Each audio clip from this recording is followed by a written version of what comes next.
ராசியிலேயே சனி இருக்கிறதுனால தவறான நட்புகளிடமிருந்து விலகுவதற்கு தயங்கக்கூடாது. ஏன்னா நீங்கள் நேர்மையாக இருக்கணும். இந்த மீன ராசியில் பிறந்தவங்க தங்களுடைய நட்பு வட்டத்திடம் சற்று கவனத்துடன் இருக்கணும். ஜென்ம சனி உங்களை தப்பான வழியில் போகிறதுக்கு தைரியத்தை கொடுப்பார்.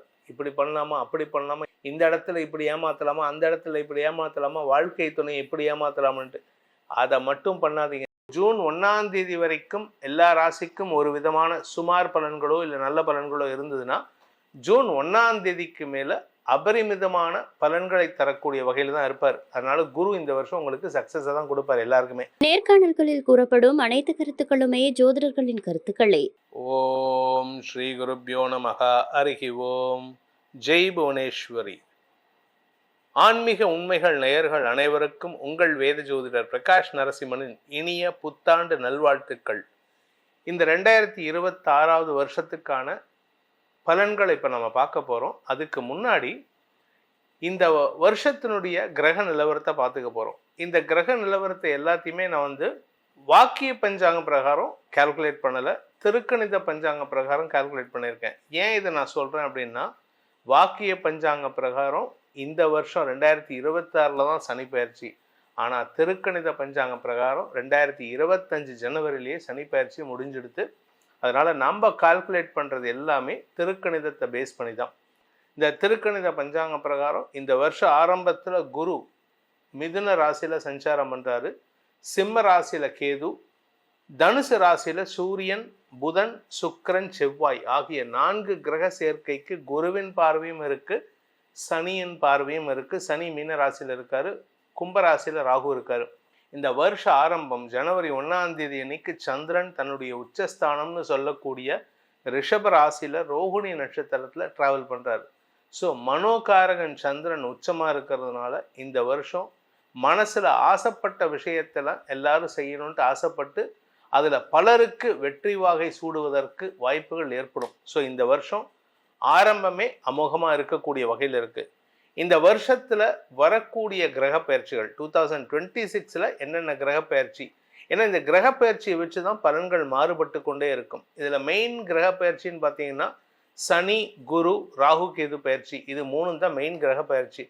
ஆனால் இந்த வருஷத்தில் சனி பயிற்சி கிடையாது. 2025 ஜனவரியிலே சனி கும்பராசிலிருந்து மீனராசிக்கு திருக்கணித பஞ்சாங்கம் பிரகாரம் வந்துட்டார். வாக்கிய பஞ்சாங்கம் பிரகாரமான இந்த வருஷம் மீனராசிக்கு வரதா சொல்கிறாங்க. அதை பற்றி நம்ம கவலைப்பட வேண்டாம். ஏன்னா ஆல்ரெடி நம்ம கொடுக்கறது திருக்கணித பஞ்சாங்கம் பிரகாரம் அண்டு நிறையா பேருக்கு நம்ம கொடுக்குற பலன்கள் சக்ஸஸ் ஆகின்னு இருக்கு. இந்த வருஷத்தில் வரக்கூடிய குரு பயிற்சி ஜூன் 1ஆம் தேதி ராத்திரி 11 மணிக்கு திருக்கணித பஞ்சாங்கம் பிரகாரம் மிதுன ராசியிலிருந்து கடக ராசிக்கு பயிற்சி ஆகிறார். ஸோ ஜூன் 1ஆம் தேதி வரைக்கும் எல்லா ராசிக்கும் ஒரு விதமான சுமார் பலன்களோ இல்லை நல்ல பலன்களோ இருந்ததுன்னா, ஜூன் 1ஆம் தேதிக்கு மேலே அபரிமிதமான பலன்களை தரக்கூடிய வகையில் தான் இருப்பார். அதனால குரு இந்த வருஷம் உங்களுக்கு சக்ஸஸை தான் கொடுப்பார் எல்லாருக்குமே. அதே சமயம் ராகு கேது பயிற்சி இந்த வருஷ கடைசியில் டிசம்பர் மாதம் 6ஆம் தேதி அன்னைக்கு ராகு மகர ராசிக்கும் கேது கடக ராசிக்கும் பயிற்சி ஆகிறார்கள். இதுதான் இந்த வருஷத்தில் வரக்கூடிய கிரக பயிற்சிகள். இந்த கிரக பயிற்சியை கொண்டு ஒவ்வொரு ராசிக்கும் எப்படிப்பட்ட பலன்கள் அமைய போகிறதுன்னு நம்ம பார்க்க போகிறோம். உங்களுடைய தனிப்பட்ட ஜாதகத்துக்கும் இந்த பலன்கள் பொருத்தம் பார்த்து, அதாவது லக்னத்துக்கும் உங்கள் ஜாதகத்தில் மற்ற கிரகங்கள் எப்படி இருக்குது, உங்கள் ஜாதகத்தில் குரு எப்படி இருக்காரு, ராகு கேது எப்படி இருக்காரு, அதுக்கும் இப்போ இருக்கிற பயிற்சிக்கும் கோரலேட் பண்ணி பார்த்து தான் உங்களுடைய பலன்களை நிர்ணயிக்கணும். அதனால் கொஞ்சம் அதுக்கும் இம்பார்ட்டன்ஸ் கொடுக்கறது நல்லது. இந்த வருஷம் எப்படி இருக்க போகுதுன்னு நம்ம பார்க்க போகிறோம். உங்களுடைய தனிப்பட்ட ஜாதக பலன்களை அறிந்து கொள்ள விருப்பம் உள்ளவர்கள் கீழே கொடுக்கப்பட்டுள்ள வாட்ஸ்அப் எண்களில் தொடர்பு கொண்டு பயனடையலாம். மீனராசி நண்பர்களுக்கான புது வருட பலன்கள் 2026 கஷ்டங்கள் தீருமா அப்படிங்கிற கேள்விக்கு பதில் பார்த்தீங்கன்னா, உங்களுக்கு வளர்ச்சி ஏற்படுகின்ற வாய்ப்புகள் இருக்குது. குழந்தை பாக்கியத்தில் இருந்த தடைகள் விலகும், குழந்தைகளால் நிம்மதி ஏற்படும், உங்களிடம் ஒரு பொலிவு ஏற்படுறதுக்கு வாய்ப்பு இருக்குது. அதுவும் இந்த பெண் குழந்தைகளுக்கெல்லாம் பார்த்தீங்கன்னா கல்யாணம் ஆகிட்டு ஒரு க்ளோ வரும் பாருங்கள், அது இப்போ மறுபடியும் வரும். ஏன்னா பெண் குழந்தைகளுடைய குழந்தை பாக்கியத்திற்காக எடுக்கும் முயற்சிகள் சந்தோஷத்தை தரக்கூடிய வகையில் இருக்குது. தொழில் வியாபார வளர்ச்சி ஏற்படும். உங்களுடைய மரியாதை உயர்வு ஏற்படும். யாரெல்லாம் உங்களுக்கு அவப்பெயரை ஏற்படுத்திட்டு இருந்தாங்களோ அவங்க உங்க வாழ்க்கையை விட்டு நிரந்தரமா விலகறதுக்கு உண்டான நேரம் ஏற்படுகின்ற காலகட்டமாக இருக்கும். உத்தியோகத்தில் மேன்மை ஏற்படும். உத்தியோகத்தில் மட்டும் இல்லைங்க, வியாபாரத்தில் மேன்மை, தொழில் ரீதியாக முதலீடுகள் அதிகரிக்கக்கூடிய வாய்ப்புகள் ஏற்படும். குடும்பத்தில் இருந்து வந்த குழப்பங்கள் நிவர்த்தியாகும். உங்கள் பேரில் இருந்த அவச்சொல் விலகிறதுனால குடும்பத்தில் ஒற்றுமைத்தன்மை ஏற்படுறதுக்கு வாய்ப்பு இருக்குது. ஆனால் ராசிலேயே சனி இருக்கிறதுனால தவறான நட்புகளிடமிருந்து விலகுவதற்கு தயங்கக்கூடாது. ஏன்னா நீங்கள் நேர்மையாக இருக்கணும். ஜென்ம சனி உங்களை தப்பான வழியில் போகிறதுக்கு தைரியத்தை கொடுப்பார்.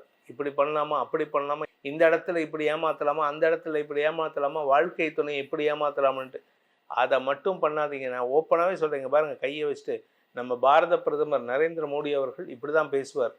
யார் சர்வ வல்லமை பொருந்திய புட்டின்கிட்ட பேசினாலும், விளாடிமிர் புட்டின்கிட்ட பேசினாலும் சரி, இப்படி தான் பேசுவார். அது அவருடைய சுபாவம். ஏன்னா அவர்கிட்ட அந்த அறிவும் இருக்குது, திறமையும் இருக்குது, தகுதியும் இருக்குது. அது மாதிரி உங்களுக்கு நான் சொல்கிறேன், ஜாகிரதையாக இருங்க. உங்களை நியாயப்படுத்துறதுக்கு நீங்கள் தவறான வழியில் போனீங்கன்னா பிரச்சனை ஜாஸ்தி தான் ஆகும். குடும்ப நிம்மதி கெடுவதற்கு வாய்ப்பு இருக்குது. அதே சமயம் உங்களுடைய உடன்பிறப்புகளின் தேவைகளை பூர்த்தி செய்யக்கூடிய வகையில் இருக்குது.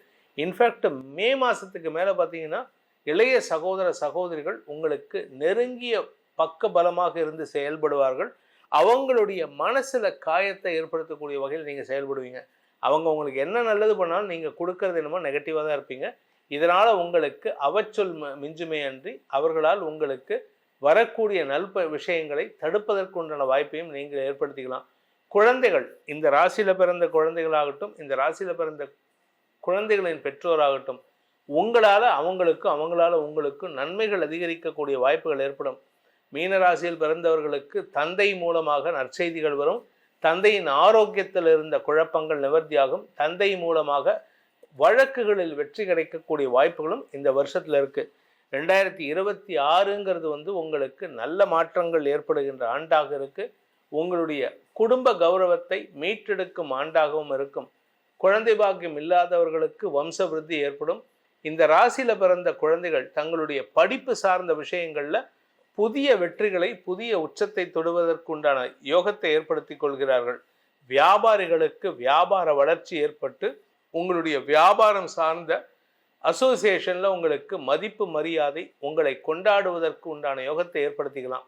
வியாபாரத்தில் லாபம் ஏற்படும். படிப்பு சார்ந்த விஷயங்களில் ஏற்கனவே சொன்னது போல நல்ல முன்னேற்றம் ஏற்படும். உங்களுடைய தொழில் ரீதியாக வருமான அதிகரிப்பு மட்டுமல்லாமல் செல்வாக்கு அதிகரிப்பு ஏற்படுறதுக்கு வாய்ப்பு இருக்குது. இந்த மீனராசியில் பிறந்தவங்க தங்களுடைய நட்பு வட்டத்திடம் சற்று கவனத்துடன் இருக்கணும். அவங்க பண்ணக்கூடிய நல்ல விஷயத்துக்கு நீங்கள் ரெசிப்ரோகேஷன் கொடுக்கறதுக்கு தயங்கக்கூடாது. இந்த ராசியில் பிறந்தவங்களுக்கான பரிகாரம், மீனராசினர் செய்ய வேண்டிய பரிகாரம்னா குலதெய்வ வழிபாடு. குலதெய்வ வழிபாடு மற்றும் சிவ வழிபாடு செய்து வருவதன் மூலமாக, இது எப்பெல்லாம் சார் பண்ணலாம் அப்படின்னா, உங்களுக்கு மாதத்துக்கு ஒரு தடவை குலதெய்வம் கோயிலுக்கு போக முடிஞ்சதுன்னா போயிட்டு வர்றது ரொம்ப விசேஷம். அது மட்டும் இல்லாமல் சிவ வழிபாடுங்கிறத திங்கட்கிழமை தோறும், ஒவ்வொரு திங்கட்கிழமையும் காலையில் அந்த 7:30 மணிக்குள்ளார நீங்கள் கோயிலுக்கு போயிட்டு, சிவன் கோயிலுக்கு போயிட்டு, அந்த சிவன் கோயிலுக்கு அங்கே உக்காந்துட்டு சிவபுராணமோ இல்லை ஸ்ரீருத்ரத்தையோ பாராயணம் பண்ணுங்கள். இதனால் உங்களுக்கு மனசில் இருக்கக்கூடிய அழுக்குகள் விலகி நிம்மதி ஏற்படும். இந்த 2026 உங்களுக்கு நற்பலன்கள் எப்படி அமையப்போகிறது, என்னென்ன ப்ரிகாஷன்ஸ் நீங்கள் எடுக்கணும்ன்ட்டு இதுக்கு முன்னாடி நம்ம சேனலில் நம்ம கொடுத்துட்டு வந்துட்டுருக்கோம். இந்த பலன்கள் உங்களுக்கு சாதகமாக நடந்திட வேண்டும். உங்களுடைய எதிர்காலம் வளமாக இருக்க வேண்டும், சந்தோஷமாக இருக்க வேண்டும். கடந்த 2024, 23, 25 நீங்கள் பட்ட கஷ்டங்கள் இந்த வருடத்தில் இருக்கக்கூடாது அப்படிங்கிற அடியனுடைய பிரார்த்தனையை சமர்ப்பித்து உங்கள் அனைவருக்கும் நல்வாழ்த்துக்களை தெரிவித்து கொண்டு உங்களிடமிருந்து விடைபெறுவது உங்கள் வேத ஜோதிடர் பிரகாஷ் நரசிம்மனின் அன்பான வணக்கங்களுடன். நன்றி, வணக்கம்.